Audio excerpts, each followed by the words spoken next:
¿Qué tal? Bienvenidos a este análisis. A ver, ¿alguna vez se han puesto a pensar si la historia es nomás una cosa tras otra sin ton ni son? ¿O si quizás podría ser algo más como un mapa codificado, esperando a que alguien lo descifre? Pues hoy, justamente, vamos a explorar una manera muy interesante de ver las profecías antiguas usando la propia historia como si fuera nuestra llave. Y esta es la pregunta central de todo, ¿no? Casi siempre pensamos en la historia como una línea que va para adelante, llena de cosas que no se pueden predecir. Pero la idea que vamos a desglosar hoy, bueno, propone algo totalmente diferente. Sugiere que la historia no es para nada aleatoria, sino que es un ciclo, un patrón que se repite, y que además tiene un propósito claro que podemos llegar a entender. Muy bien, entonces, empecemos por lo básico. El concepto fundamental de este método de interpretación es que la historia que leemos en la Biblia no es solo un montón de anécdotas del pasado. No, la idea es que funciona más bien como un plano, como una especie de plantilla para eventos que todavía no han ocurrido. Y miren, este versículo es la pieza clave de todo el asunto. En este modo de ver las cosas, no es solo un dicho bonito, es la declaración de un principio casi universal. Lo que nos dice es que los eventos del pasado no son nomás lecciones morales, sino que son, en sí mismos, profecías vivientes de lo que va a volver a pasar. O sea que estos textos lo que hacen es sentar las bases. La historia es un modelo profético, uno que se repite. Y la implicación de esto es enorme. Significa que para poder entender lo que viene, primero tenemos que entender muy bien lo que ya fue. Es como si el código para descifrar el futuro estuviera escondido en el pasado.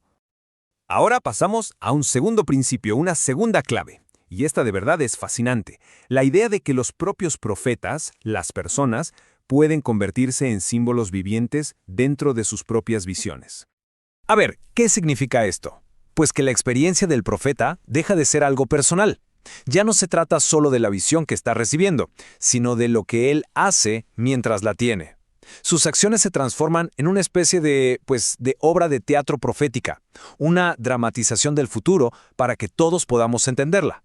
Y el proceso es más o menos así. La visión se vuelve interactiva, ¿no?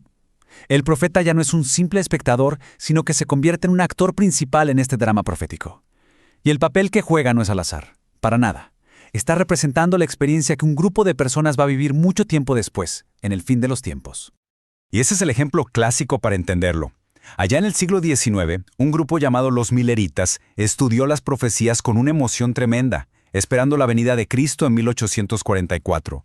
Esa espera, esa esperanza, fue algo dulce. Pero cuando la fecha llegó y no pasó nada, la decepción fue brutal, una experiencia muy amarga que se conoce como el Gran Chasco.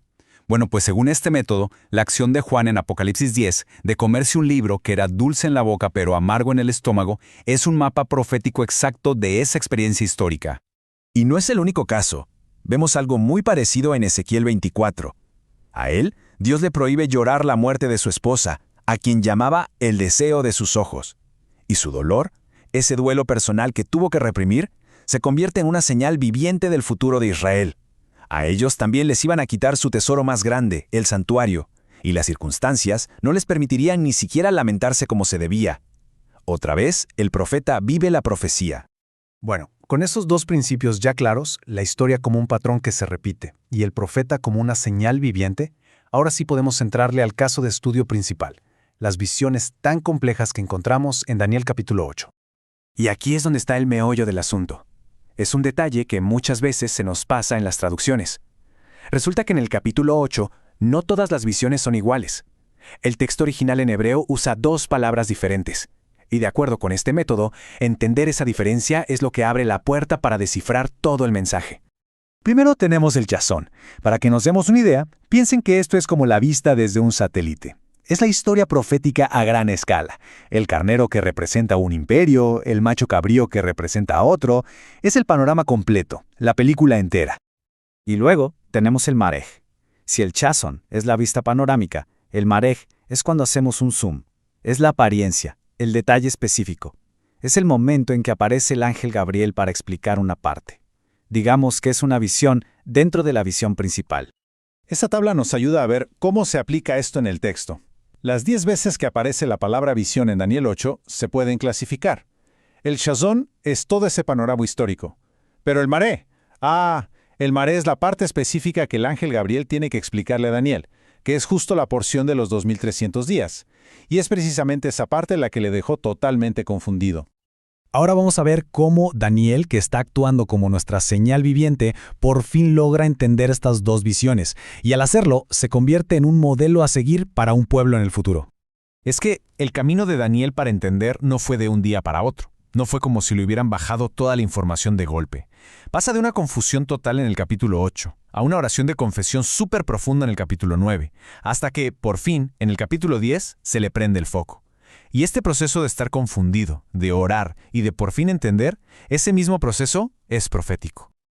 Este versículo es el momento clave. Aquí es cuando a Daniel le cae el 20 de todo. Logra comprender la palabra que se refiere a esa visión panorámica, el shazón, y al mismo tiempo tiene inteligencia en la visión, o sea, en el detalle específico, el marej. Por fin el rompecabezas está completo. La vista panorámica y el detalle crucial encajan perfectamente. Y uno se pregunta, bueno, ¿y todo esto para qué? ¿Cuál es el objetivo final de interpretar las cosas de esta manera? Pues no es nomás un ejercicio intelectual.